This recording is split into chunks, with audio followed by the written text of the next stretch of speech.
Good morning, everyone, and welcome to Perth County Council this first day of June. I'd like to call our meeting to order. Everyone could please bow their head for a moment of reflection.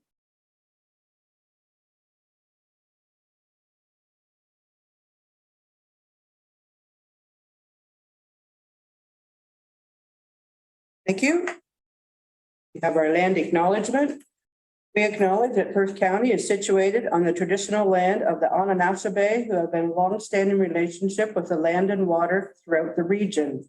We honor and respect the history, languages, and culture of the diverse Indigenous, Metis, and Inuit people who call this territory home.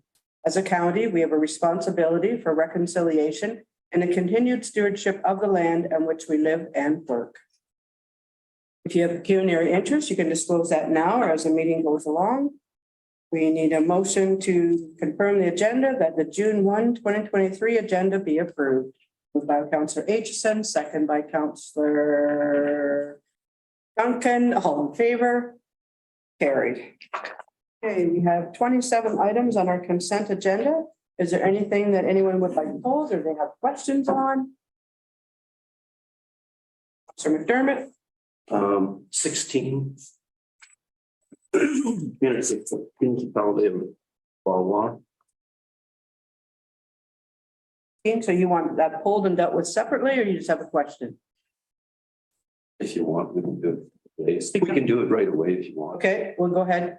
No, I'd just like to support it because I've heard, not in this municipality, but I've heard in other municipalities, when people have supported some candidate or something like that, they get absent for it because your name and your address and all that kind of stuff is public. Okay. Kind of did that backwards, but we'll do it right now. So Hugh is moving to support. Do we have a seconder? Councillor Trankowski. Any more questions on that? All in favor? Carried. Okay, so then the other. I'd just like to send to the original municipality, Mr. Ray, and whichever ministry in Toronto that would look after that. Doesn't have to be sent to everybody in Ontario. Okay. Okay. Anyone else have of the other 26? Any questions? If not, then we have a motion that council receives the consent agenda items, 6.1 to 6.27 minus 6.16 and approves the May 11th, 2023 special council minutes and the May 18th, 2023 regular council minutes. Moved by Deputy Warden Kellum, second by Councillor Aitchison. All in favor? Carried. Okay. We do not have any public meetings, public hearings, or delegations, so we're going to move to our first. Oh, I might have a tongue twister this morning. First council report or staff report, and that's the CAO, the Committee of Affordable and Attainable Housing. Lori, the floor is yours. Thank you. It was pretty quick. To my report. So through the wording, this is a housekeeping report. In 2020, council set up the Committee on Affordable and Attainable Housing. Their mandate is to provide advice and recommendations on initiatives to support expansion and retention of affordable, attainable, and rental housing in Perth County. The committee is comprised of 5 members of council, and they were appointed when you took care of that in December. There are up to 4 citizens, 2 institutional members if they wanted to participate, United Way and Habitat for Humanity. And also attending in support would be Stratford Housing Division, and the county has some staff that support, but again, I will reiterate, there's certainly limited time for planning staff to support the actions of the committee because they're focused on the OP. So the committee developed a work plan, and goals 1, 3, and 5 were the focus areas. Those were the ones approved by council. And communications staff will pull that information together for the work that was performed in 2022 on those 3 goals. And she'll work with planning staff on producing the public information and education noted in the goals. But that won't be until the OP is done. so that we have the most current information. So those work plan tasks that were approved by council to move forward, they're all either complete, underway, and we also have external partner organizations that are advancing housing activities in Perth. I mentioned the capacity of our planning staff, just so that council's noted on that. And the provincial policy changes is something else to note. The housing landscape is shifting considerably due to recent policy changes. And I just want to note that those policies will impact the development of housing in our region, but they are a moving target. And those, so I guess for council, what you should know is this is an information report. Unless we're directed otherwise, we'll proceed to recruit the 4 citizens, and we would initiate the committee again. And they would have to come up with a new work plan, but part of their work plan will be consulted on the OP. Okay, thanks, Laura. I guess the question is now, does council want to proceed with this committee, dissolve this committee, or what is your wish to do? When I was at the United Way annual meeting, they announced that night that they have some great initiatives coming forward in regards to low-income housing, and they're working on some things different around the here in Perth. And we also have our social housing in Stratford. So I guess, council, what is your wish to do with this committee?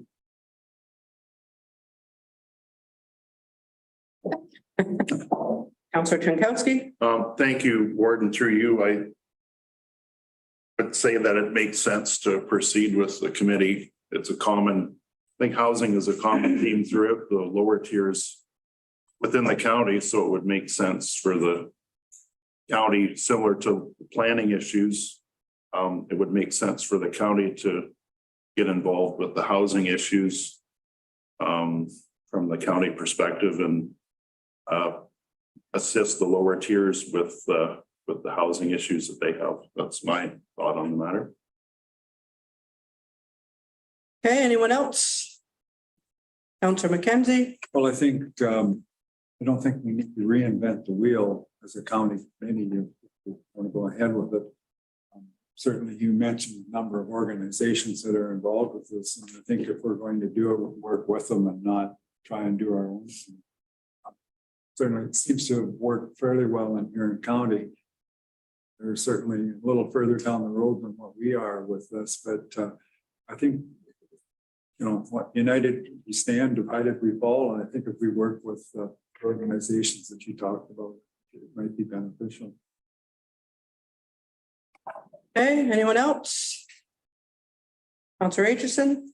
I tend to agree with Councillor McKenzie's comments, but I've been thinking about this as the report comes out. In all honesty, this is more of a lower tier thing, in my opinion. They're the ones that have the developers. Those are the ones that build the houses. The county, we don't do that. That's not in our ballot. We don't have any land that we could put any on. It's all more related to the lower tiers. When staff's time is really busy, I hate to reinvent the wheel, as Walter, term you Walter used there. And like, I think if we were to work with United Way or social services and not and just support them in whatever way we can, we'd be just as far ahead. Maybe use some of the money we would have spent trying to do this on actually doing something. My comments. Okay, Deputy Warden Kellum. Yes, so through you, so to elaborate a little more, Councillor Aitchison, so dissolve the committee, I think similar to what you're looking at as well, but support the lower tiers in the United Way. Well, I think it's more of a lower tier function. They're the ones that build the house. How many permits is the county issued? Right. None. So dissolve through you, so dissolve the committee. Well, I honestly don't see a need for it when you have social services and you have United Way has really started to make, they hired a person just for that function. Yeah. So, you know, if you were to assist them or whatever, in any way we could, I think that would be more beneficial to us. I can work with that. Okay, Councillor Duncan. Do we have staff time to help support these other entities at this point? I guess that would be through the warden to CAO. Go ahead. Through the warden, currently what our focus is right now for our lever is the policy lever through the planning department, through the official plan. So it would depend on if we had a request from the United Way saying this is what we need help in, we would evaluate that, come back to the council and say, this is the request we have, and here's how we can help them. Or if we needed additional resources, we would put it to you in that regard. It's just not knowing what they need help with. It's difficult to answer that question. That's my only fear of dissolving the committee is it shifts the workload from council to staff at that point, and you know, maybe they don't have the capabilities at that point to provide that work. So Planning staff are very busy. I know 1 week alone, they had 25 applications. So you, and I don't know how many they have the other weeks of that same month, but you add that and then you add this and yeah, they're super busy. So I'll let Councillor McDermott and then Councillor Aitchison. I would think that the best course of action would be to tell the groups like the United Way to that we're doing our official plan, and if there are things that they would want or like to see in it, that to bring them forward, and then we could have a look at them and see what we could do. That I think would be the easiest course of action. Okay, and Councillor Aitchison. Just further to Councillor Duncan's question about staff time. In all honesty, it was the committee working on this information or getting this information. It was referred back to staff to get that information. Yeah. It wasn't the committee getting that information, so it's not like you're gonna put any more on them. Maybe less. Okay, Lori. Through the warden, those groups will be consulted through our extensive consultation plan with the OP. Okay. Anyone else? So who wants to make what motion? Councillor McDermott. I'll make a motion that we dissolve the committee and that we obviously work with these organizations. Okay, do we have a seconder?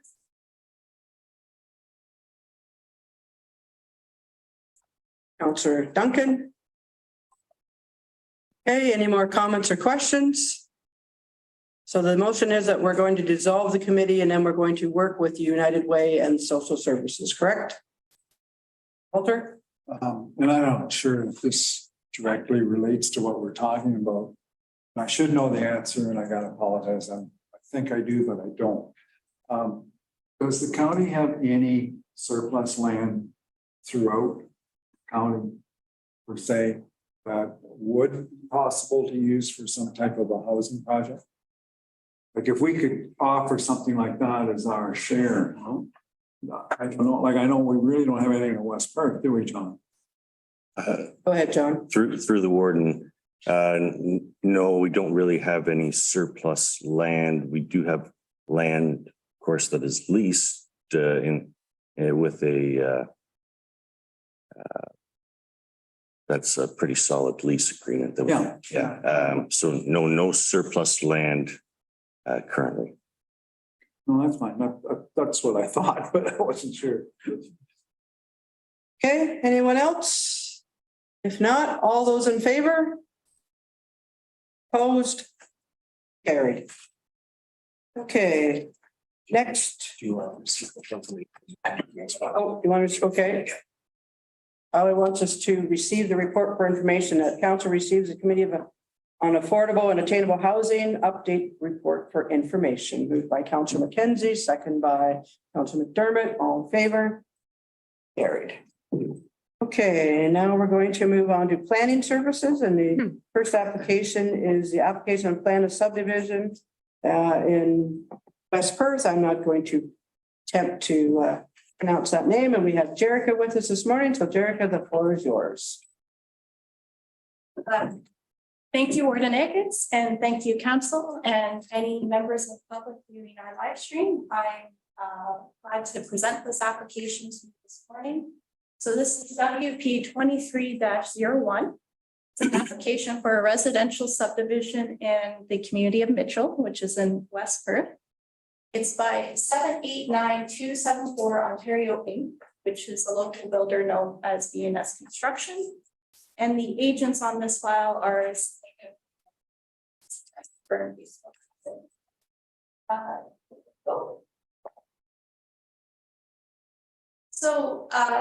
I said before, this is in the Mitchell community, so it's under designated settlement area under the PPS. It's zoned future development special provisions board, and that special provision was on there associated when the house on the corner that is now severed through this an application we received last fall, which was approved by the county, consent B 46-22. Surrounding land uses in the area are varied. The older parts of Mitchell are down to the south. We have what is known as Fisherville, which is probably going to be brought into the settlement area with the new official plan. As we can see, the new development that's been occurring in Mitchell has higher density zoning, so R3 and R4. And then to the west, we have an institutional use, which is the Perth County Emergency Management Services Station and Public Works Depot. The lot itself is about 3.8 hectares or 9.39 acres in area. And I'm just going to take you through a bit of a tour of the site for those not familiar with Mitchell. So, Sean? Oh, sorry.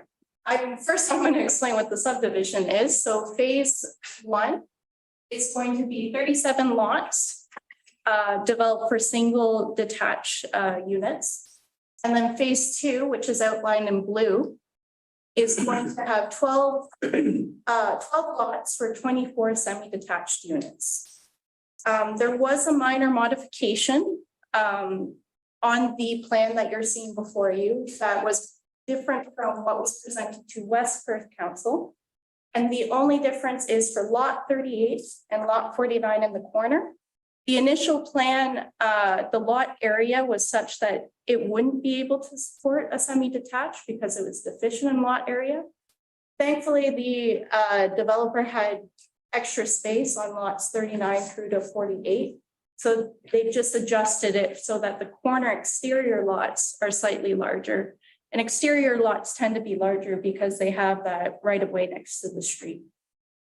So they're proposing, in addition to the plan of subdivision application, a zoning bylaw amendment of West Perth Council to change the entire subdivision to residential zone 3.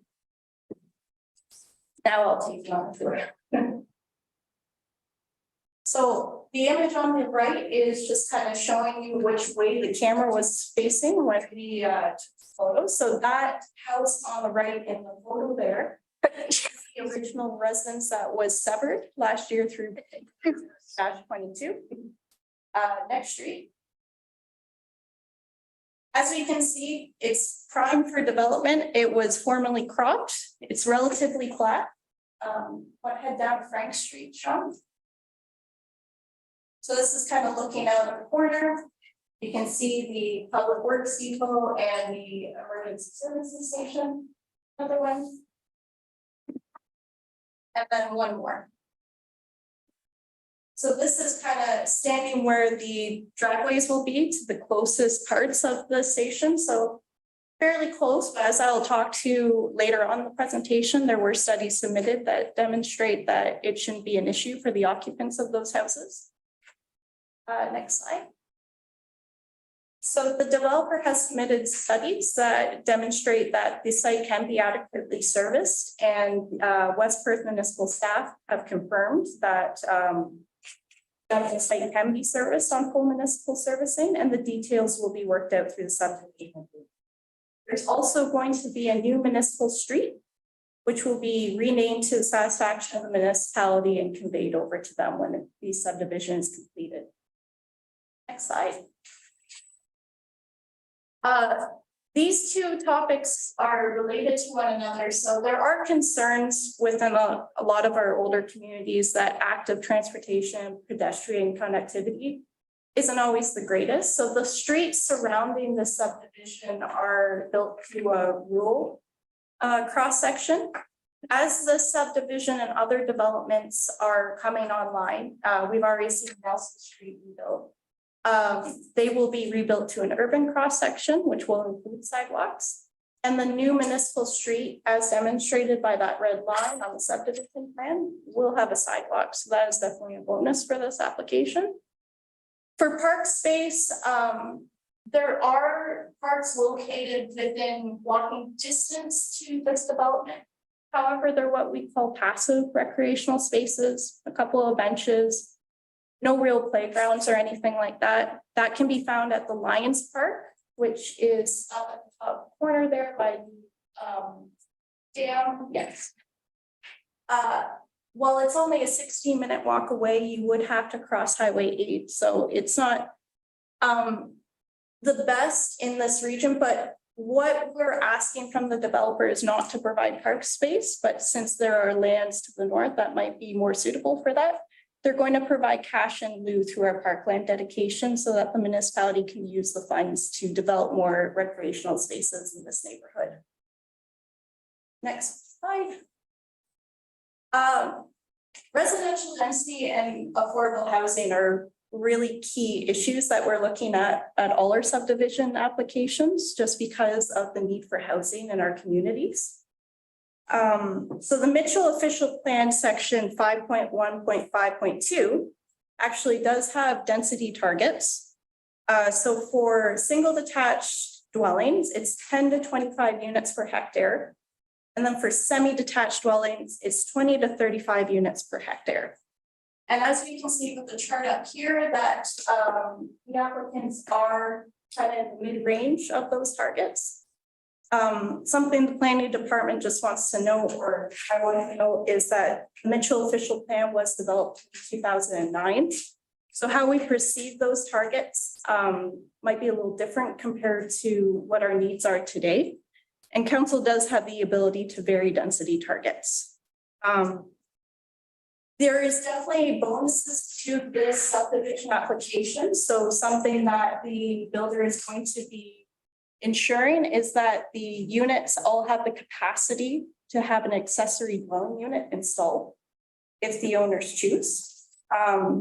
They've definitely gone for more density. This is definitely a bonus over, say, large estate lots, or something through like an R1 or an R2 zoning.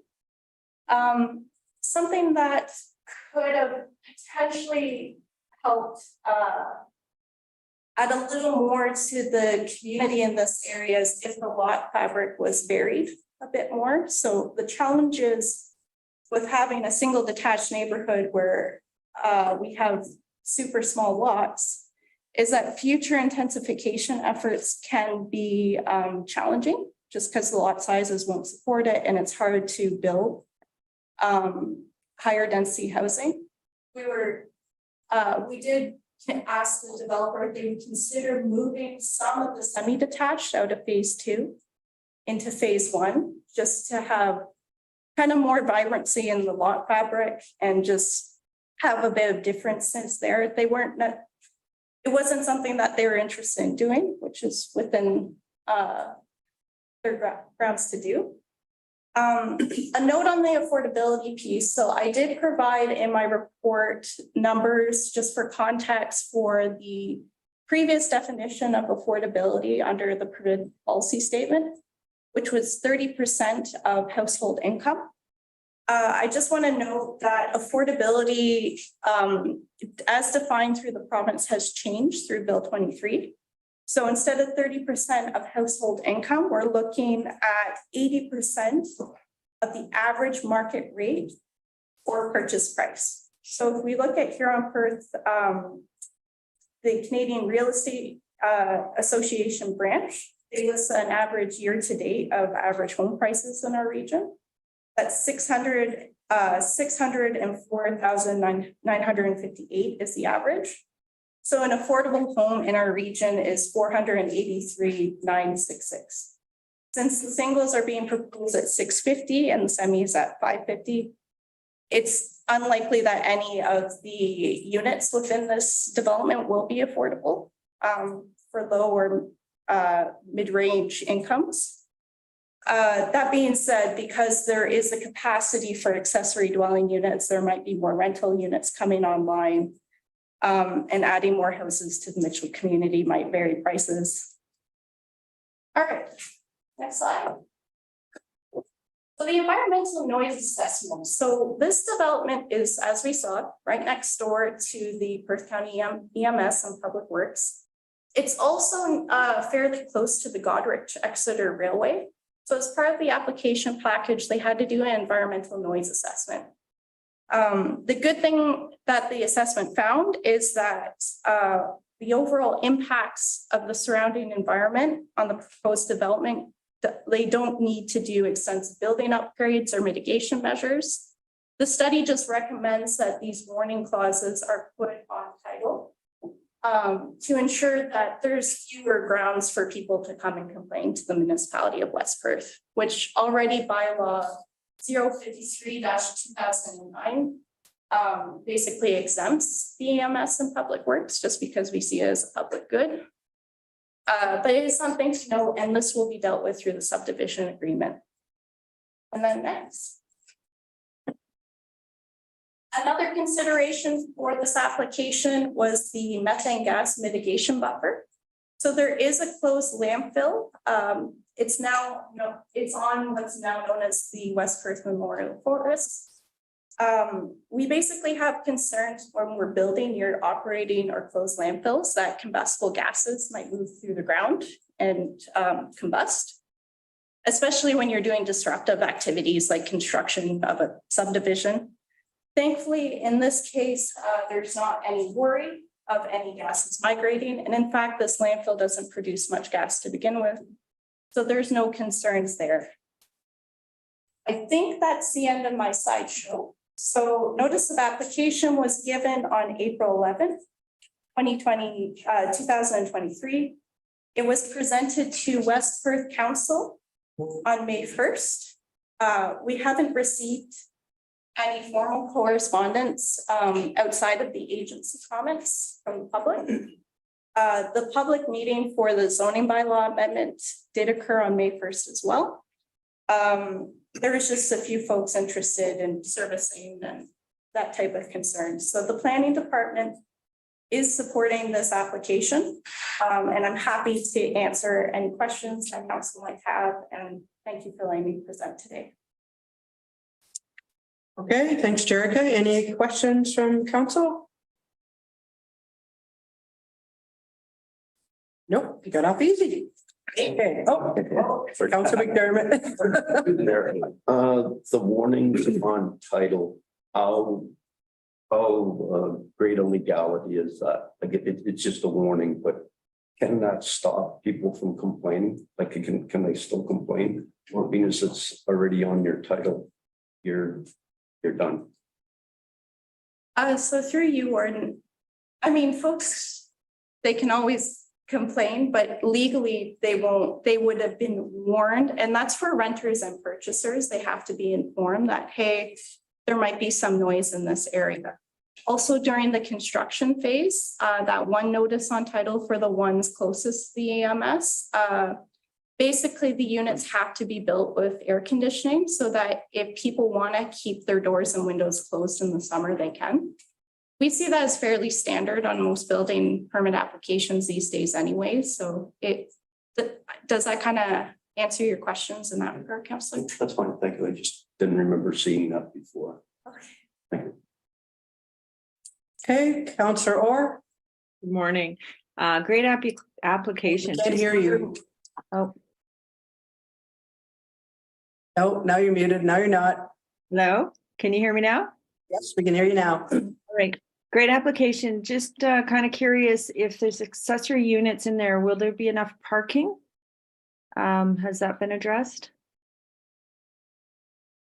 So through you, Warden,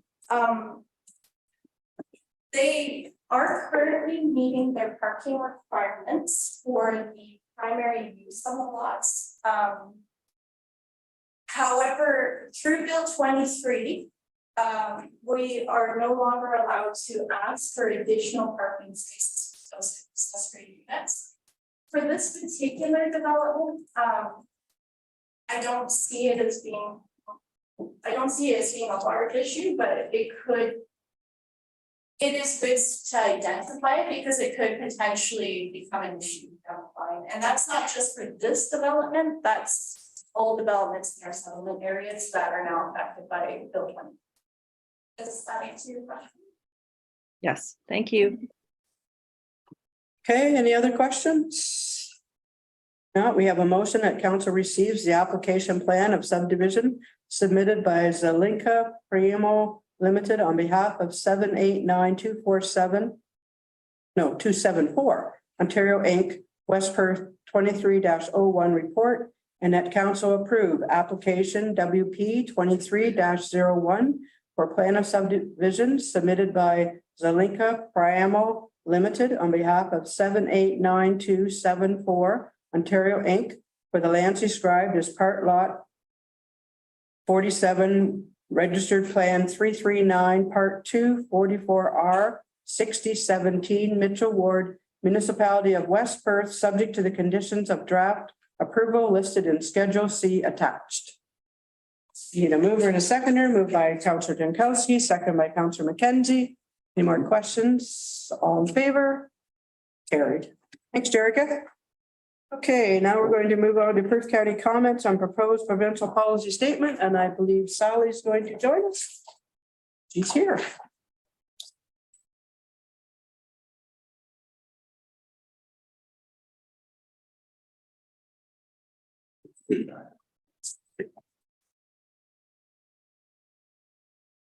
Morning. Morning. Members of council.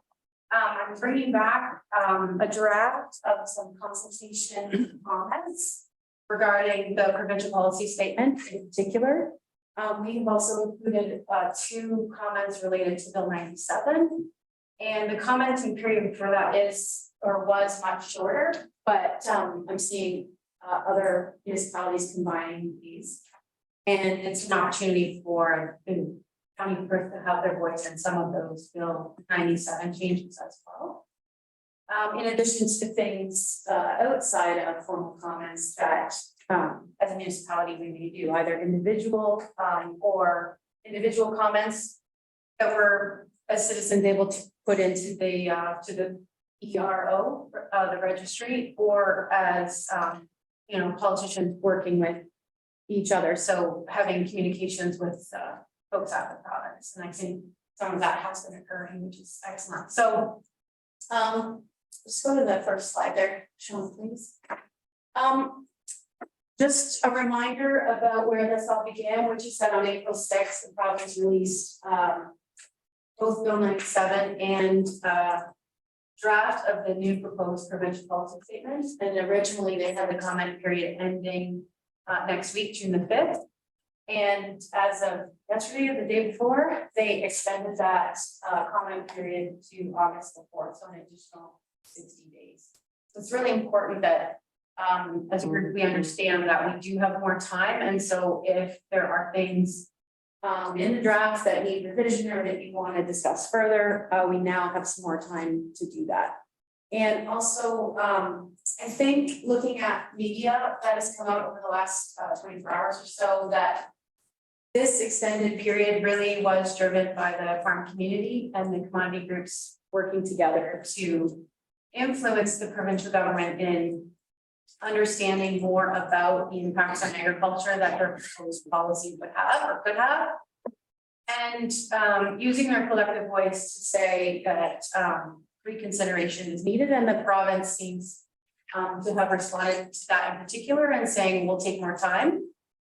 And the media that's available is also suggesting that in particular, the more time is to reflect on the farm severance policy piece and to look for alternatives to severance in providing additional housing on farms. So I think it's appropriate then to just continue to say that as a municipality, but also as citizens, it's important for people to become informed about the provincial policy statement and the changes that are proposed, about the process, and to have that opportunity and perhaps use it to have your voice heard. So there's opportunities for that. And there's tools for that online. So go into the 6 areas that are in the draft comments that I put into the report for you to review.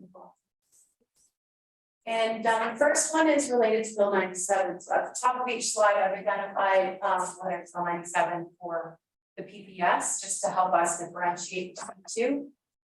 The additional power to the MZO process is the one that I had brought up and that council directed we would have some comment on.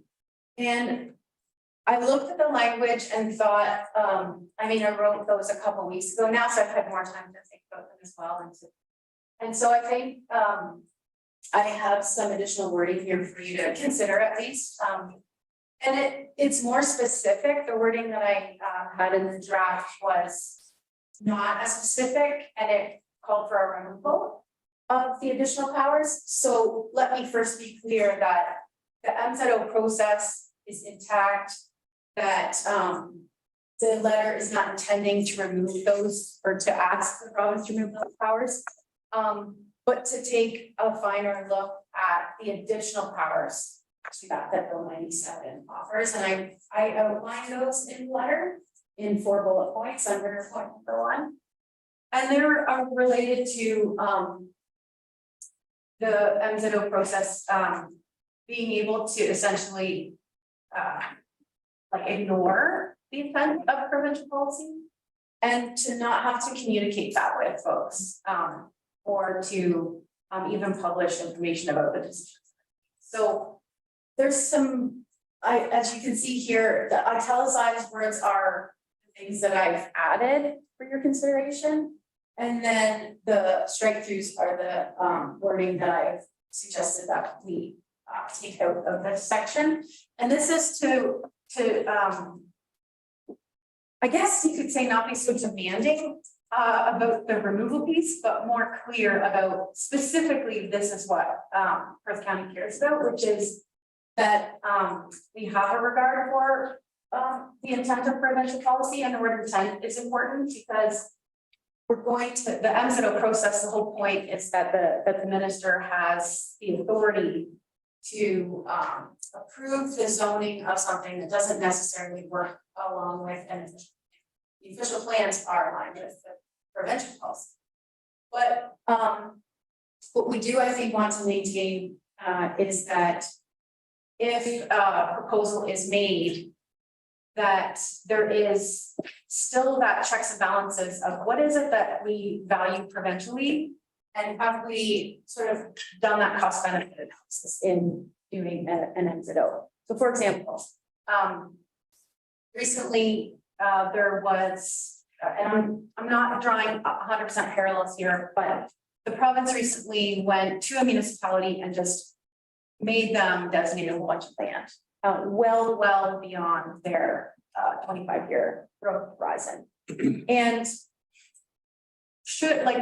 I was envisioning, what if that happened in Perth County? And how would we feel as a municipality if the value that we place on agricultural land was not taken into account at all, and then not communicated to us? So I wanted to offer this council the option of saying to the province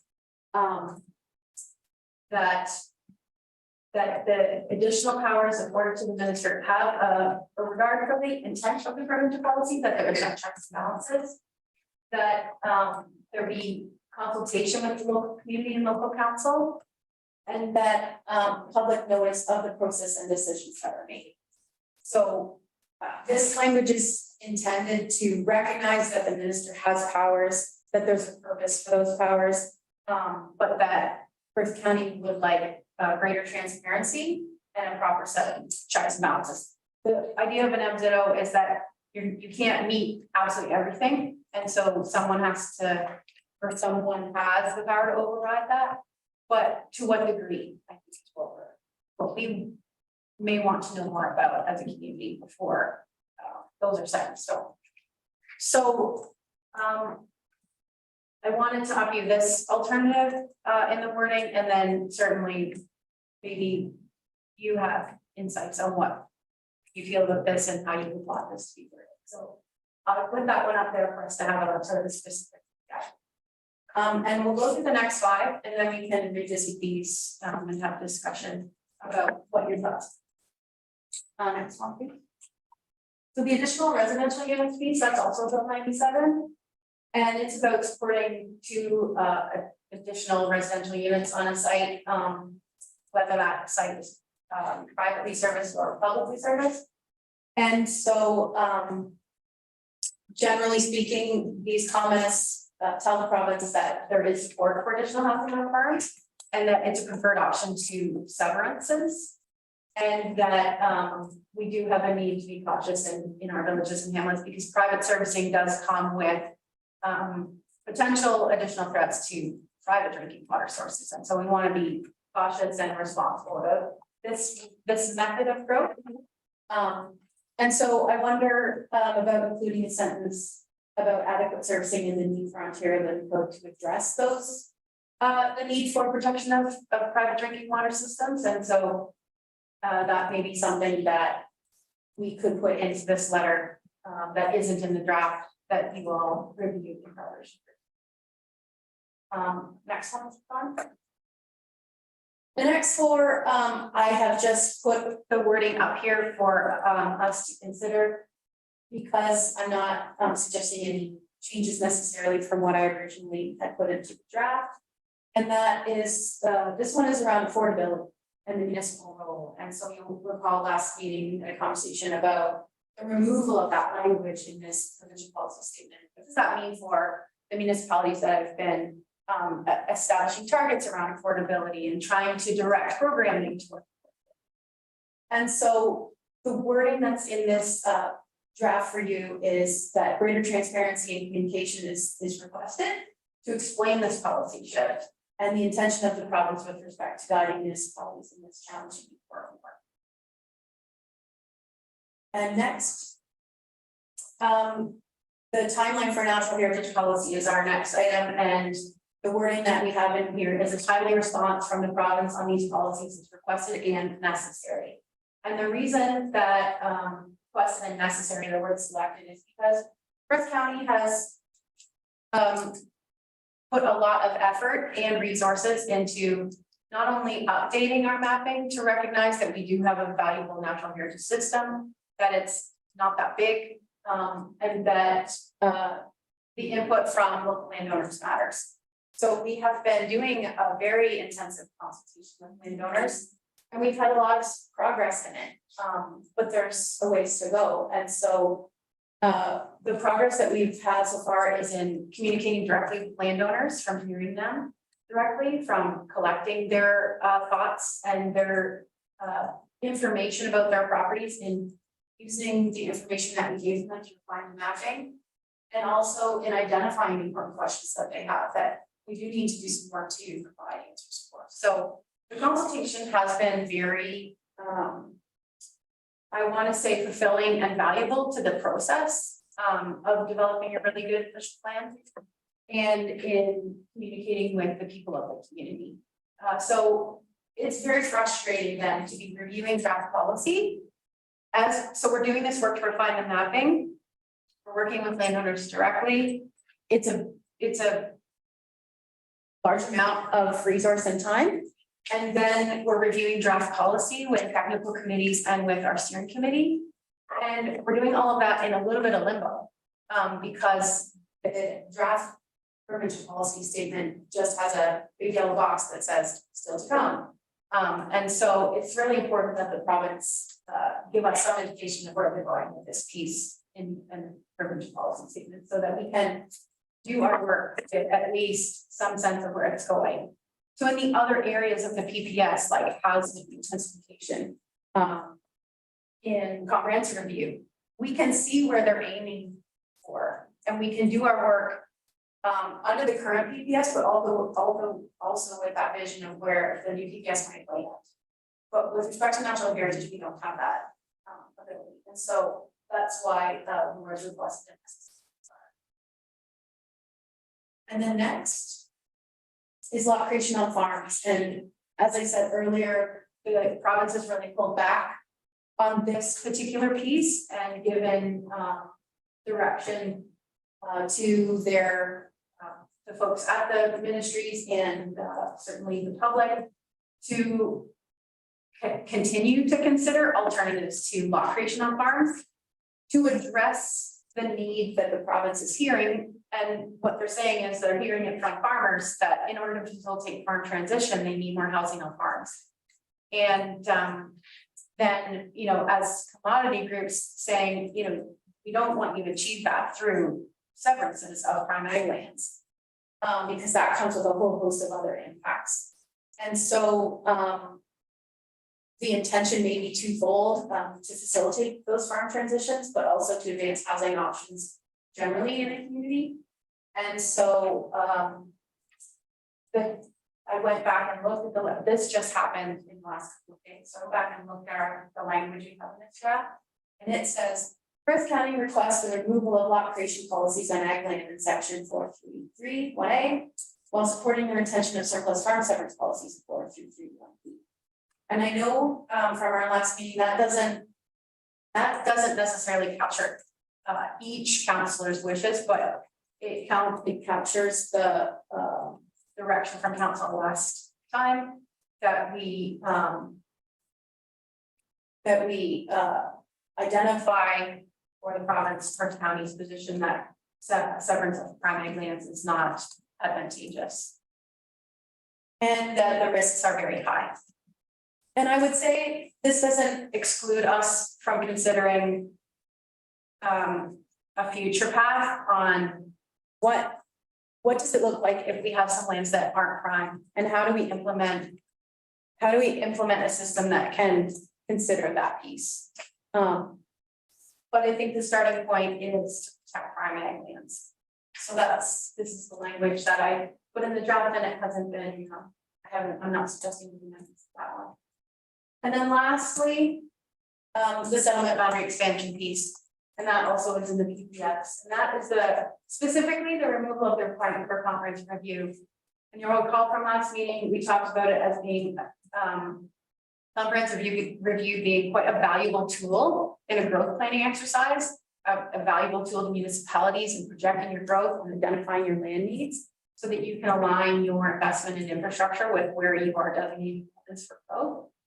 But that the removal of this requirement for the expansion of the settlement boundary allows each municipality and in both tiers that flexibility in decision making in between the times when you're reviewing and updating your official plan.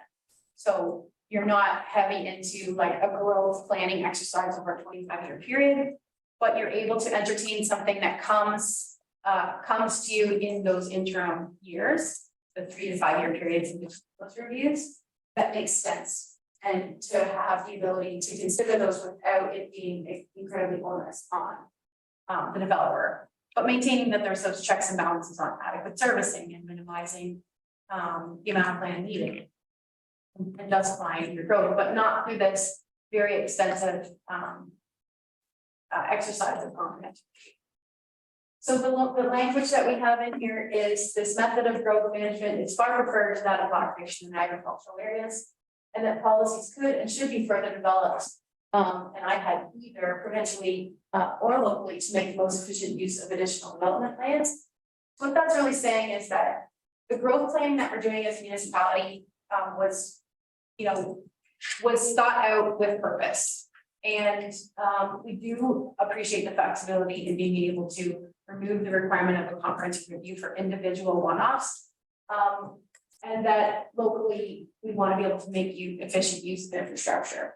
But I also, in rereading it, thought it makes sense that that policies should always be refined both provincially and locally. So I changed either to both and or to the end. And those are also suggestions. So I think that concludes. I think the last slide, Sean, is just I think they're on the last slide. Yeah. So there's just a summary of the 6 points. I'm just going to get to number 6.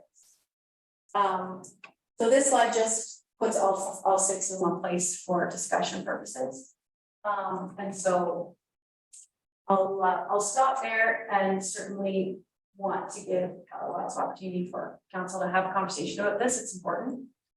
And see where you land on some of this wording. Okay, thanks, Sally. Questions from council? Councilor Aitchison? So you referred to severances on farms.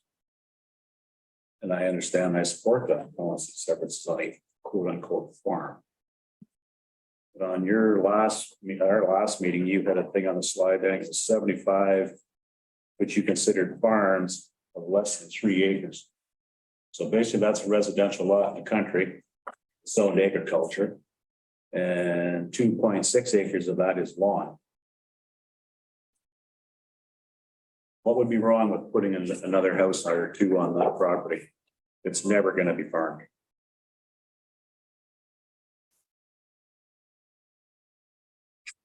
Go ahead, Sally. Through you, Warden. The harm is right now is in MBS, essentially. And that is something that is already in place. So it would have to be MBS. But it does potentially impact the neighboring farmland from like having larger just, so that's what I say technically would be the harm. And I certainly can appreciate that there is utility in allowing for lot creation of some of these smaller parcels. And I think more work needs to be done in order for us to figure out what that looks like in Perth County. The way that policy is structured right now is that you have prime ag lands and they together with other things going on in a rural area create a prime ag area. And so what happens is those, even the smaller lots or the lands that are considered marginal farmland or less productive farmland get brought into this group of prime ag lands by association, by location, by proximity. And so I would say that generally speaking, as a municipality, perhaps we don't want to never consider lot creation in those smaller parcels. Like I think I showed you the breakdown last time. And I think there's in the neighborhood of 400 or so that are under 2 hectares, and there's another 500 that were under 5 hectares. And also that's one category, but another category that often gets brought up is less productive farmland. And we as a municipality haven't identified where those are. Necessarily, we have always given the opportunity to applicants to demonstrate that the lands they're referring to are producing far lower yields or a soil analysis showing that it's just not class 1, 2, or 3. So that, I mean, that platform exists for people to make their case. And I think that's the same today. After this, but far more work I think would have to be done on how to differentiate between prime ag lands and non-prime ag lands in Perth County. I think we would have to do more work to look at those smaller lot sizes and consider what is the impact if all of those had, or half of those had another house on them or another lot created. Because right now they could have another addition, they could have 1 or 2 additional residential units. So there's opportunity for housing out there. There's just currently not the opportunity for a far stricter interpretation of lot creation. So I think it's a place that we could go. And in light of what the province was doing, it seemed like a stronger position to say Perth County doesn't support lot creation in prime ag lands. Because we really don't. But that doesn't mean that we don't also want to consider lot creation on lesser productive lands or on some of these smaller lots. But is that what you want to say now? Or is that what you want to work towards? I guess is my question. Because if we say now that there is a crack in this and we want to open it up, then it may lose some of the strength of saying private lands are valuable and you don't want creation in private lands. So yeah, my advice to you is to take that stronger position and work towards redefining prime ag, like locally, what do we mean by prime ag and how do we entertain some of these other means of lot creation? Recognizing that we do have the ability now to put 1 or 2 additional units on all of those little parcels.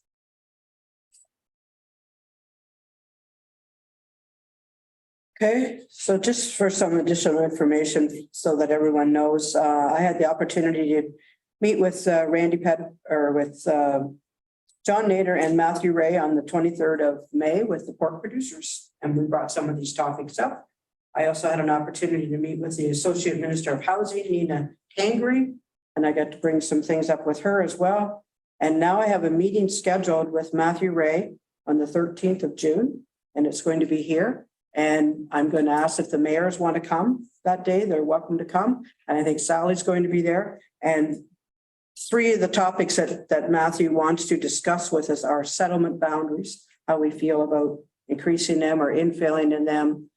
The discussion you just had about the agricultural land, if there's some pieces of property that aren't good agricultural lands, how we can build houses on those pieces. And also the other one is if and we already allow it here, is instead of have severing lots off, you build your houses within the envelope of your farm buildings that are already there, but you can never sever them off. And those are the 3 topics that Matthew would like to have a discussion with us. So just so everyone knows, that'll be the 13th of May again, here at your Councillor McDermott. Just on one thing on your number 2 there, supporting 2 ARUs. I don't know if you need something that would define that it has the capacity to have that. Like what we just looked there in Mitchell, if everybody put a second one on all their properties, can that be serviced and, traffic and all the rest of the stuff? That it's fine if you want to do it, but can the municipality services support what you want to do? That's just thought. So I'll respond. Good. Okay, through you, Warden Nuggets. Right now, because of Bill 23, the province said that every municipality in Ontario must allow that second one. So primary dwelling plus an additional residential unit is already zoned and allowed in all our zones that allow for residential uses. But the province said back in November 2023, you must allow the second additional unit, so a 3rd unit total, on all urban parcels, which meant something on public servicing. And we do have a challenge, I think, in certain neighborhoods of whether or not there really is capacity in those existing pipes in the ground to deal with that.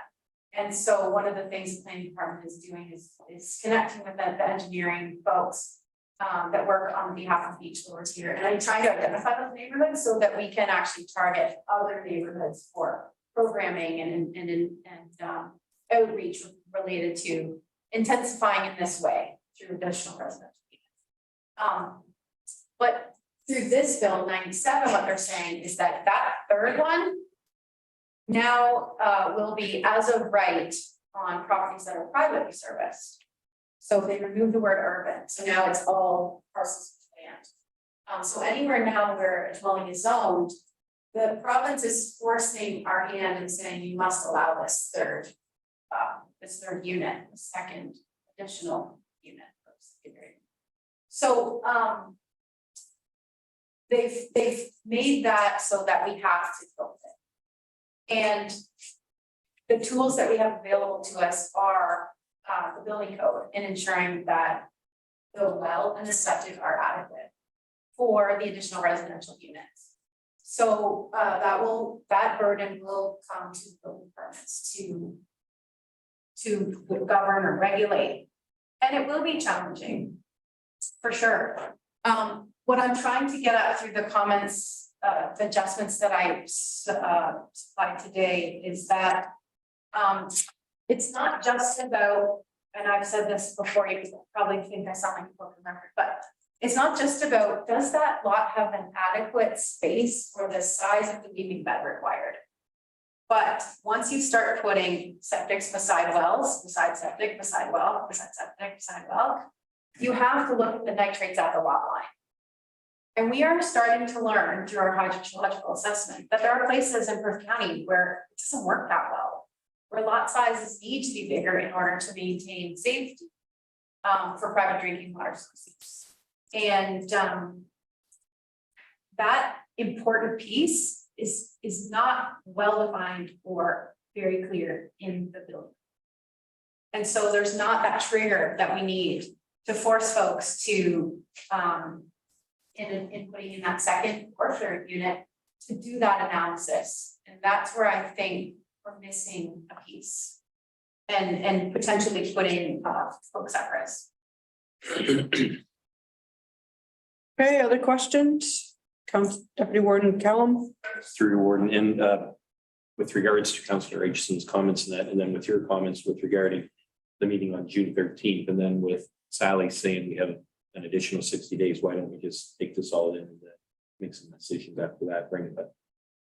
Okay, so that we wait till after the 13th to look at it again, you go back and make your revisions to the letter and bring it back to council? We have council again on the 15th. Yeah, 15th, yeah. So if you were okay with maybe sliding it in there without a lot of pre-review, like it won't be, and I'm looking to Tyler too, like it won't be in your agenda package if we go that route, unless you wanted to come back the following council, which would be July sometime. July 6th. Yeah.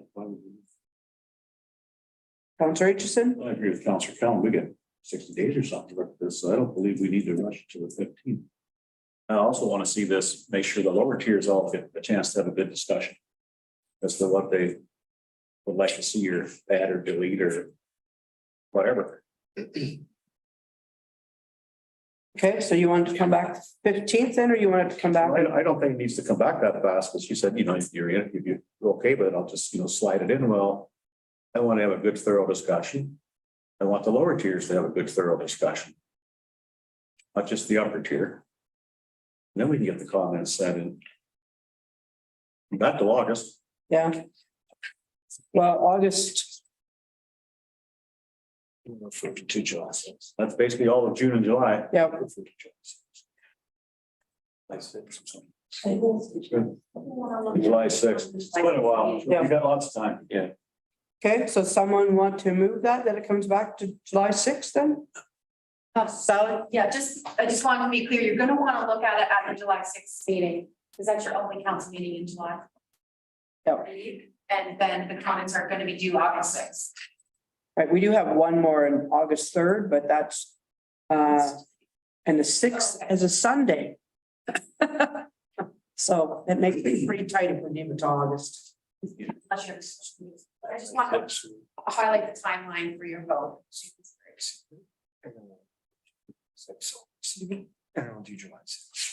Come back July, okay.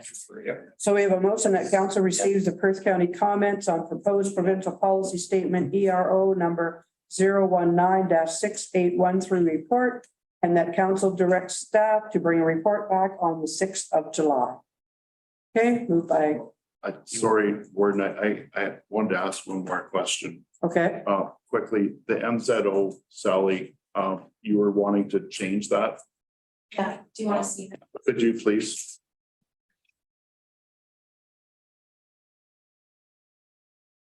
The intention with the amended wording was to be more specific. Well, I guess I have concerns with the idea of you struck out the words, local council's unique understanding for decision making. have trouble with taking that out. Only because we've already got enough conflicts at land division and other zoning application meetings where people disagree with the intended changes in the use of the land. And just giving the province more attitude to put zoning in orders in, that would take away the local decision making authority. I have difficulty with that. Like, it's nice to say that there will be consultation with the local community, but previous experience has shown that sure, there's consultation, but it's a paper whip exercise to say, yeah, we checked off all the boxes, we followed the procedure, we've consulted with the community. Community's still upset. Community doesn't agree with what's going on. But an MZO takes any ability for the local council, whether it's lower tier or Perth County Council, to try and have an impact on a decision that makes it more palatable for the local community to digest and accept. That's gone with an MZO. And that's why I have trouble with changing that position. And to your point, when you talked about the small lots, you said if we take a tougher stance and work towards what we want to see, I'm tying that into this. If we take the tougher stance now and work it into what we want to see later, we'd be in a better position to have a better, more positive impact for our residents in the future. That's what I wanted to say. Thanks. Okay, we do have a motion. I'm not going to read it again, that we received the report and it comes back on the 6th of July. Do we have a mover and a seconder? Deputy Warden Callum, Councillor Aitchison, all in favor? Carried. Okay, thanks, Sally. All right, we're moving on to corporate services, and the first one is the forestry inspector's report. Tyler, so you do that. Great. All right, so through the warden, council is the March 2023 forestry inspector's report prepared by Marvin Smith, forestry inspector for the county. Within March, Marvin completed 15 inspections in response to the submission of a notice of intent or an NOI. If there's any questions, I'd be happy to forward those on to Marvin. Okay, any questions of the report? Not, we have a motion that council receives the March 2023 forestry inspector's report for information. Moved by Councillor McDermott, second by Councillor Duncan, all in favor? Carried. Okay, then we have the April 2023 forestry report. Tyler? Excellent. So through the warden again, before council is the April 2023 forestry inspector's report, again provided by Marvin Smith, the Perth County's forestry inspector. Within the month of April, Marvin completed 3 inspections in response to the submission of a notice of intent, 2 inspections upon receiving information, and 1 in response to a request from a landowner. Again, if there's any questions, I'd be happy to forward those on to Marvin Smith. Questions of the report? Being no questions, we have a motion that council receives the April 2023 forestry inspector report for information. Moved by Councillor McKenzie, second by Councillor Orr. All in favor? Carried. Okay, now we're going to move to corporate services, and Annette, floor is yours. Hi, good morning. You recall this report was carried over from our last council meeting, so the information is a little bit dated. It provides an update of the activities that were occurring within corporate services for the month of April. A few things of note: POA Hybrid Court was relocated to 5 Huron Street. There was some concern that the noise from the elevator construction was impacting on court and the ability to transcribe proceedings.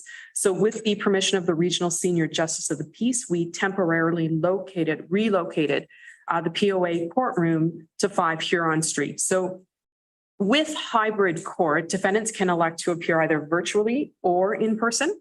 So the move really did heavily rely on IT to ensure that our systems were set up and fully functional. So we're grateful for that. Signage was put up to redirect defendants who were appearing, and our summer student was on hand to walk people over as well for those defendants that were showing up in person. And so far it's working well. We're not sure what will happen with the month of June, but the temporary move was worked quite well. The report also includes an update on various projects. As you can see, staff are working hard. Within the table of updates, you'll see a variety of statistics which show things like how many mapping and data products are produced by GIS a month, how many new or updated municipal addresses are given to Bell 911, the number of help desk tickets received, the number resolved, requests for reference and research services for archives, and FIPA requests, notices of intent for forestry, how many documents were commissioned, et cetera. So I encourage you to take a look at those numbers on a regular basis, just because it helps to show you how staff are serving our community. You'll also see that staff within corporate services have attended a variety of professional development programs over the past month. So it's nice to see that the team is increasing its bench strength.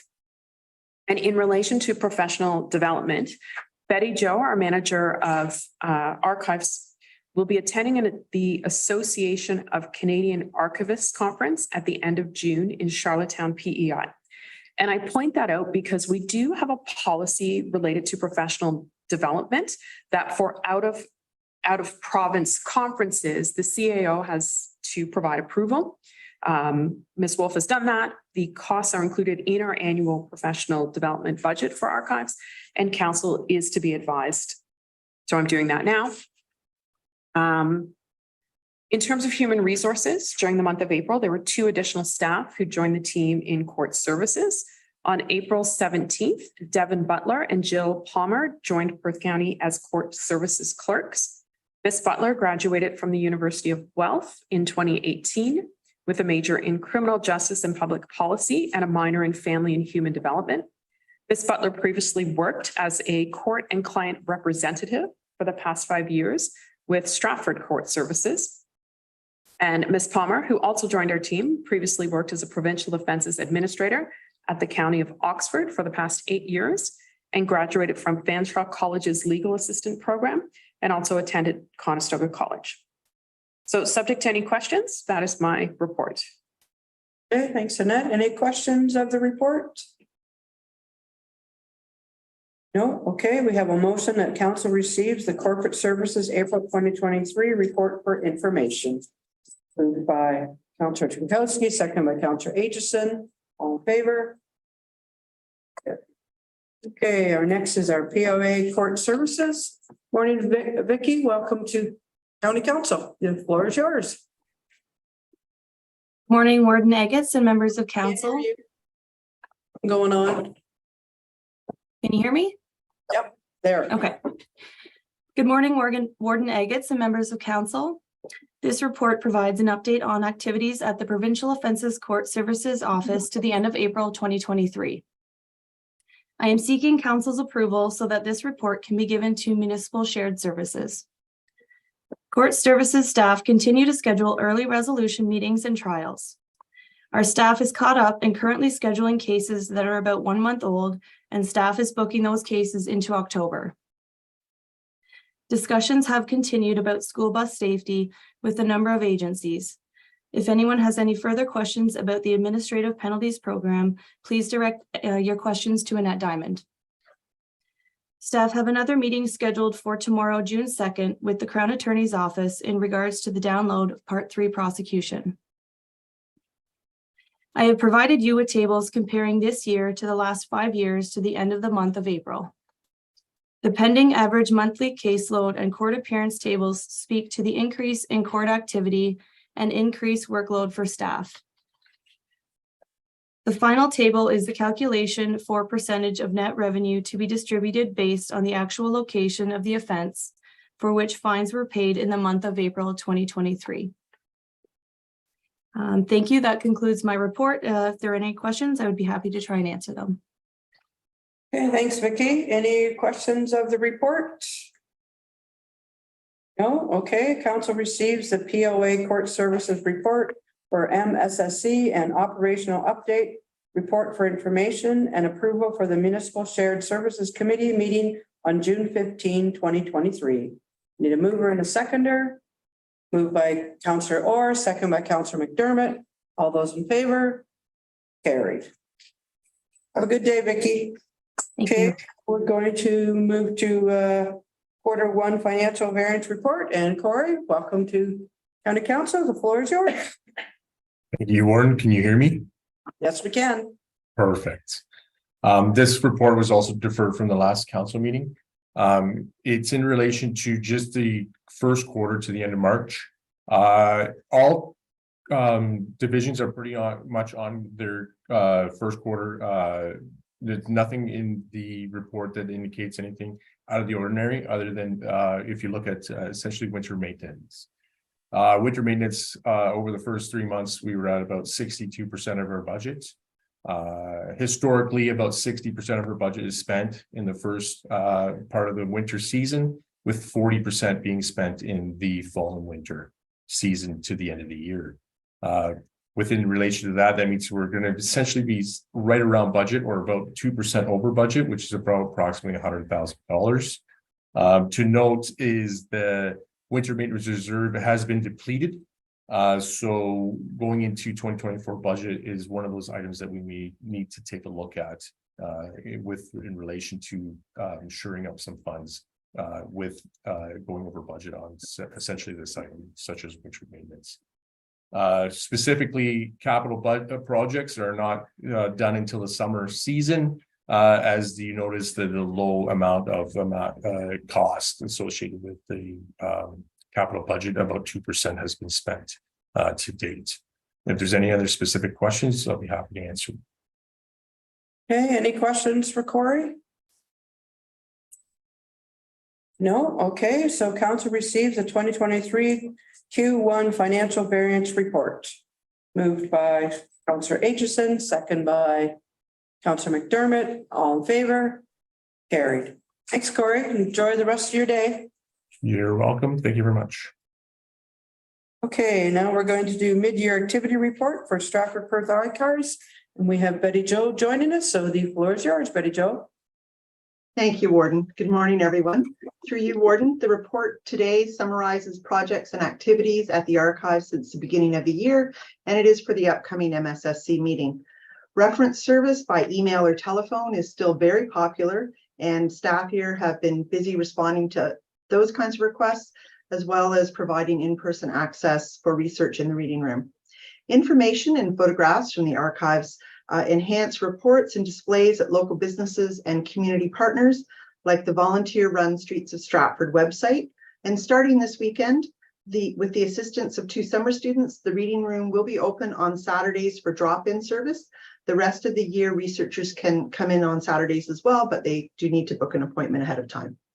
Behind the scenes, we are continuing the project to make the archive's collection of local newspapers more accessible by scanning them and putting copies on the public computers in the reading room. Staff are exploring options to make them available online via a site like Our Ontario, and the Perth County branch of the Ontario Genealogical Society has recently generously donated $10,000 to support that piece of the project. New donations of archival records continue to arrive from members of the community and local organizations and governments to be accessioned and cataloged. The report also provides some information about our public outreach via local history newspaper articles and community talks, along with staff training that is happening this year. So thank you for your time today. I'm certainly happy to respond to any questions council may have. Okay, any questions for Betty Jo? Counselor McDermott? No, I'd just like to thank her for the Did You Know? I thought that was really informative and I really enjoyed that. So thank you for that. Thank you, Councillor. Yeah, and I echo that. I was going to say that too. It's really kind of neat to see the famous people we had around here. So I actually went to Dr. Todd. My mother's mom. Okay, any other questions? If not, we have a motion that council receives the mid-year activity update report from Stratford Perth Archives for MSSC, and that council approve the report for submission to the MSSC meeting of June 15, 2023. Moved by Deputy Warden Kellum, second by Councillor McDermott. All in favor? Carried. Thanks, Betty Jo. Enjoy the rest of your day. Thanks. Bye now. Bye. Okay, now we're going to move to paramedic services. And we have a municipal shared services update, and we have Mike here with us this morning. So Mike, the floor is yours. You warden and through the warden as well. So we have two reports today, and the first one is indeed the municipal shared services report. So this report is the annual report that I bring to council to provide you with our performance from the previous year. It was a report that was delayed because we were still in budget conversations when normally we'd be brought to you in March. So here it is today, and the next window for us to approve this to go to the MSSC for their review as well. So in the report, you may recall from reading that we talked a little bit about call volumes, and you can see we've already discussed this in budget, and I have presented some statistics, so it's a bit of a review, but we did have an increase over the previous year, and you can see that up to 10,819 calls from 9,967. And then moving forward, the response time performance plan, which is mandated by the province, and that's our the CTAS, which is their triage level, right from sudden cardiac arrest to CTAS 5. We monitor that from year to year. And the first two categories, sudden cardiac arrest and CTAS 1, there are, for the size of service that we operate here, there are lower numbers in those areas. So you will see fluctuations. You will see peaks and valleys just because of the data. It just depends where the cardiac arrests are happening in the community. And so this year we saw a slight improvement of performance to 49%. And you may recall from previous meetings that I've discussed in the past that part of the challenge with this metric is that we're supposed to include the data of when a defibrillator arrives at the side of the patient. So this will tie into my second report in terms of opening up the data sharing agreements with our fire services so that we can start to collect that information. But in any case, CTAS 1, as you can see as well, that we have seen an improvement over the course of last year in terms of response times. Again, you'll see peaks and valleys, however, and then the rest of them we're meeting all the times that council have set. This particular metric we look at as council once a year as well when we refresh it and we report it. So you will see, you will have an opportunity to discuss more about that in the future. Then the average hospital offload delay, we have seen an increase this year from around just 25 to 26 minutes on average. That said, and interestingly, we do have some longer term offload delays that are happening within and outside our communities. And so one of the things I did so that we can understand the impact to the system a little bit easier is break it down to ambulance shifts and offload delay. So we have 12-hour, all of our ambulance shifts as of July are 12 hours in nature. And so what we did is we take all the time. So anything that's over 30 minutes, half an hour in the hospital, it's reasonable to arrive at a hospital and leave within 30 minutes. But anything that's over that, the time that we spend in the hospital, we're going to continue to measure. So we did see an increase this year from around 30, just over 30 hours to over 60 hours of 12-hour shifts. That's not 60 shifts, but that's the amount of time that we spend in there.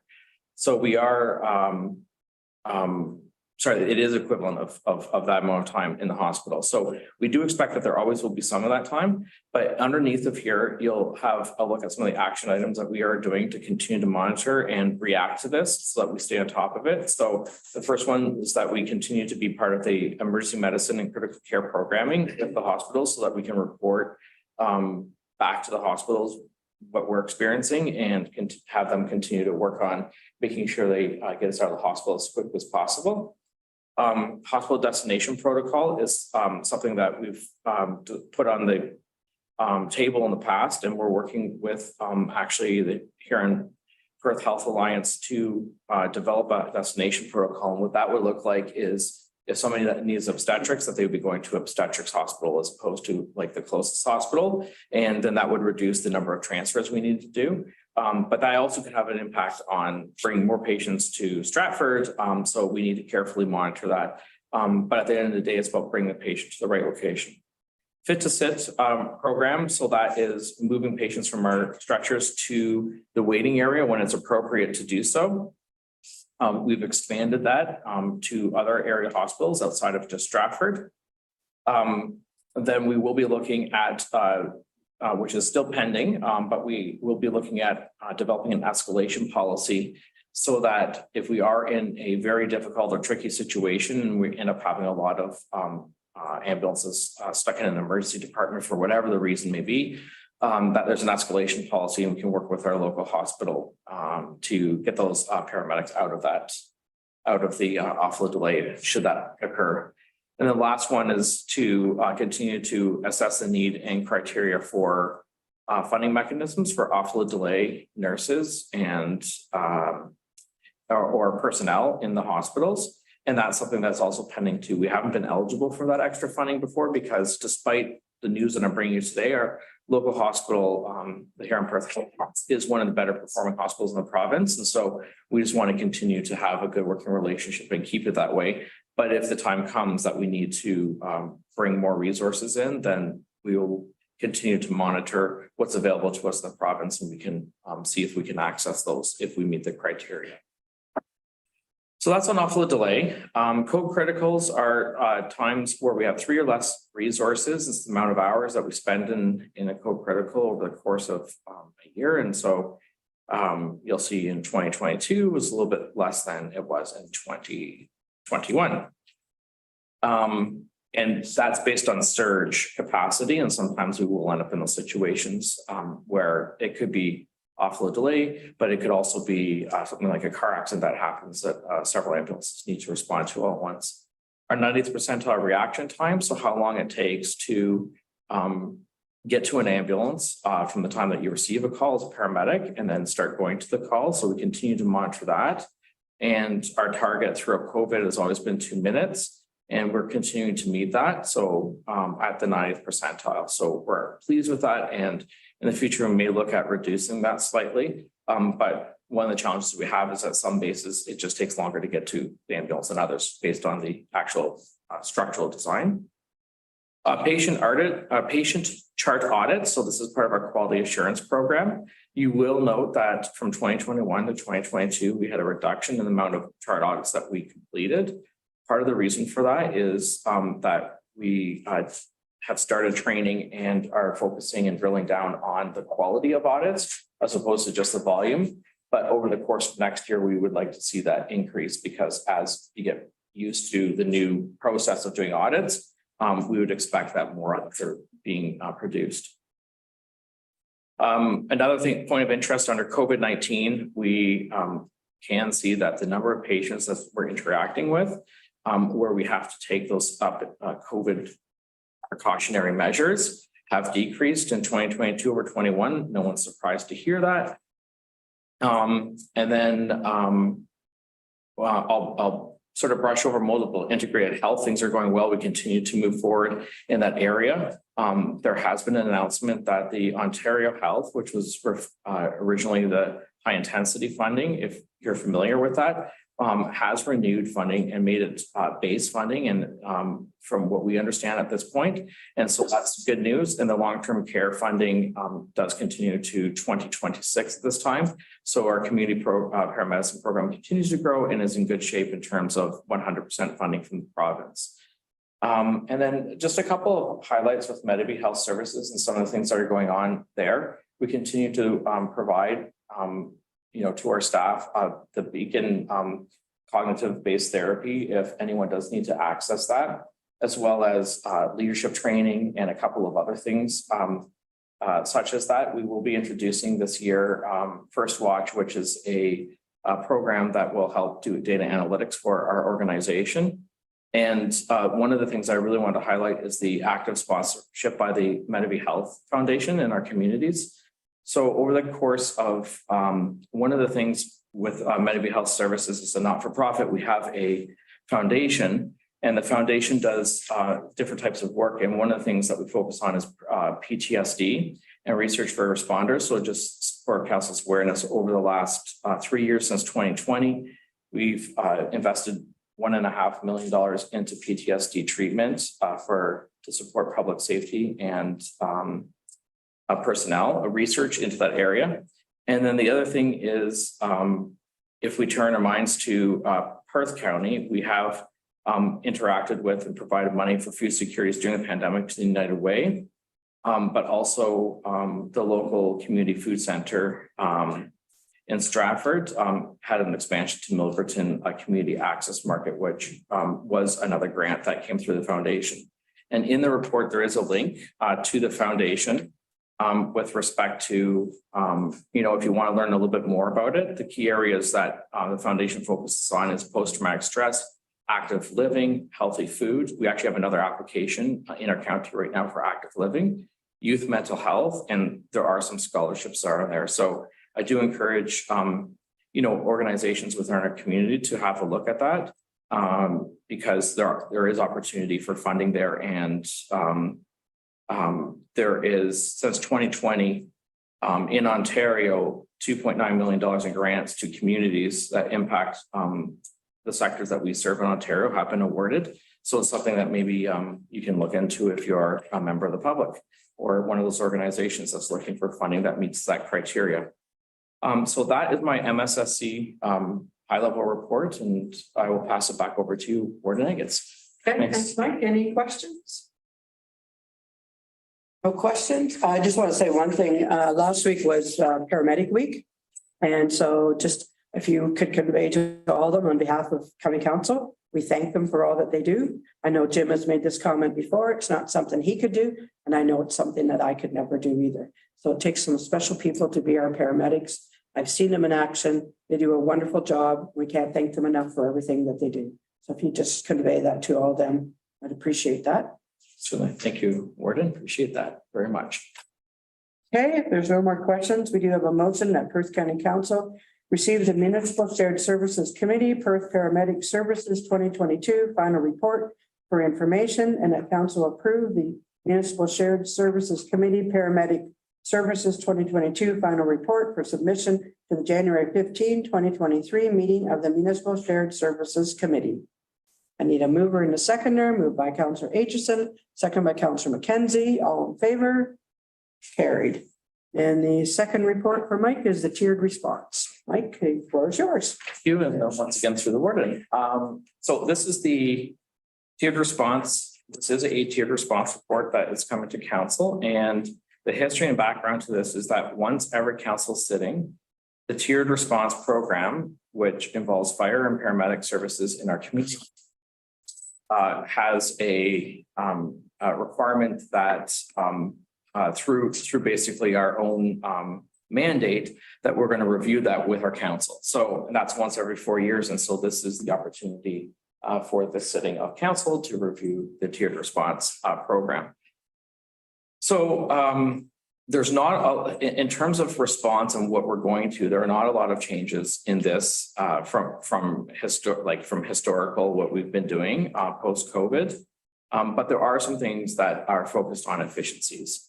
And I do expect that when the new dispatch system comes out in London, because that's where dispatch center is, multi-patient distribution system, when the new triage tool comes out, that is when we're going to sit down with our fire service and there will be significant change in terms of what they're responding to, because that means that it's a whole new way of looking at how to code how sick a patient is and how we respond to it. And so at that point in time, we will sit down with our fire services, whether that be before the ending of the sending of council or whether it be afterward. And I would anticipate it'll be after at this point. With that in mind, there's a couple of things I wanted to highlight for this renewal. And I guess first of all is all the fire service had opportunities to look at what they're responding to and make recommendations to paramedic services, which we accepted. And then we will take those and put them into policy, a draft policy. And the next step is it'll go to the ministry for approval. Once it's approved, then we implement it. We're looking at probably an implementation by certainly before the end of the year. But it does take a couple of months once you approve this. Each of the lower tier municipalities will approve theirs, and then it will go to, and then we will operationalize it. A couple of things that we're looking at is that we're going to renew if long-term care facilities have sufficiently trained staff that our fire services aren't responding like sirens to any calls at that location because they already have staff providing that level of service, it makes sense. We'll be looking at assisting fire services with rehabilitation. So like if there's a fire service that is out on, say, a fire or something like that over the course of 8 hours and the firefighters need additional support, we're saying in this memorandum of understanding that we're going to support them as well, which we already do, but we have an opportunity to formalize some policies, procedures and how we would do that. We're looking at if there are any delays to code 3 patients in the city of Stratford. So for example, if all of our ambulances were on calls or there was a situation where there's a lot of offload delay and a patient was going to have to wait an excessive amount of time, that we would be able to send our fire service out to make sure that the patient is okay. And if we need to upgrade, we would. We will be looking at the data sharing agreement, which I discussed before. We'll be looking at also encouraging joint deployment and training. And then finally, we're exploring doing some joint purchasing. So our fire services, some of them right now are already purchasing through paramedic services, and some of it's in our budget and some of it's in fire services budget. So we're just going to do a review of what's the best option? How do we contain costs as much as possible? And how do we always make sure that we use standardized equipment? You always want the same equipment that the fire service, same equipment that we're using should be the same equipment the fire service is using. So the page, we're not basically taking something and throwing it out consumable like a big valve mask or like that type of thing. We also want it compatible with our equipment. So we want to be able to connect things to it and do things that we need to do as medical professionals and fire services there. First, we want to make sure that it's compatible. So those are a few things that we'll be taking a look at in this agreement. And then finally, the memorandum of understanding is anyone can withdraw with it within 60 days of written notice. But as mentioned, we will be taking a look at it with council once every sitting, so once every 4 years. The agreement's attached as Schedule A to this document. It is set up as an example because with each fire department, we'll have one memorandum of understanding as opposed to one that all the fire departments have to sign. The reason for that is if there ever needs to be a change with a particular fire department, you'd have to get all the fire chief's signatures. So in this case, we're just going to do it individually with each specific department. And that way it's easier to maintain the documents. And there is a bylaw involved with this. And it's my first bylaw, so I'm not totally sure how that works, but I will get the clerk to help me explain that component of it perhaps. And with that, I will pass the floor back to, thank you, Warden Eggins. Okay, thanks, Mike. Any questions of the report? No. Okay, so we have a motion that Perth County Council receives a tiered response paramedic and fire services 2023 report for information. That council authorized the warden and clerk to execute the tiered response memorandum of understanding MOU between Perth County Paramedic Services and the Stratford Fire Department, St. Mary's Fire Department, North Perth Fire Department, Perth East Fire Department, West Perth Fire Department, and Goodall Blanchard Fire Department, Granton. Okay. Someone move and second, moved by Councillor Gronkowski, second by Councillor Duncan. All in favor? Carried. And then we do have the bylaw too, that bylaw 3931-2023 paramedic services MOU tiered response. That bylaw 3931-2023 be read a first, second, and third time and finally passed this first day of June 2023. Moved by Councillor McDermott, second by Councillor Aitchison. All in favor? Carried. Okay, that's simple. The bylaw will approve. So bad. Okay. Any council reports? Oh, I did it. Okay. I did it backwards, but that's fine. Any council reports? Any notice of motions? Any other business? Councillor McKenzie. You had mentioned about this meeting with Matt Ray on June the 13th. She didn't give a time, I don't. Oh, it's 2:30. I'll send you an email just All right. to confirm to Jim and to Walter and to Todd. I'll send you an email about it. But it is 2:30 here at on the 13th. Same day as the agriculture.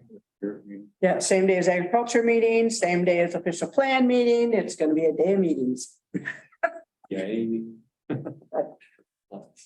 Anyway, I'm going to come here and do my agriculture meeting, so I'm here. That's how I'm going to do it. So if you guys want to do that too, you can. Okay, we do have one more thing under announcements, I guess, our other business. We just want to thank Sean for all he's done and his time here at Perth County, and he's moving on, and it's their gain, our loss. But we're happy for you. We know that you want to further your career, and yeah, it's great for them, and like I said, bad for us. But congratulations, Sean, and hopefully we see you somewhere at some of the meetings or different places. I'm sure we'll still catch up with you somewhere. So all the best. Thank you very much. Okay, so And once he expands his horizons, maybe he'll want to come back. maybe. It's been a great asset.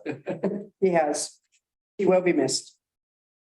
Okay, so we do have a need for closed session. So I have a motion here that Perth County Council move into closed session at approximately 10:41 a.m. in accordance with section 239 of the Municipal Act SO 2001 C.25 as amended to consider a matter pertaining to labor relations and planning and a matter pertaining to security of municipal property and facilities.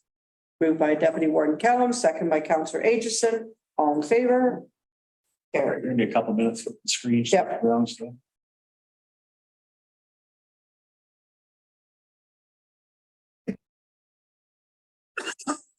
Okay, we have bylaw 3932-2023, being a bylaw to confirm the proceedings of council of the Corporation of the County of Perth at its regular meeting held June 1, 2023, is read a first, second, and third time and finally passed June 1, 2023. I need a mover and a seconder, moved by Councillor McDermott, second by Councillor Orr. All in favor? Carried. And the last motion of the day is that council meeting be adjourned at approximately 10:59. Moved by Councillor McDermott, second by Councillor Duncan. All in favor? Carried. Thanks, everyone. Enjoy the rest of your day and enjoy the sunshine. Bye.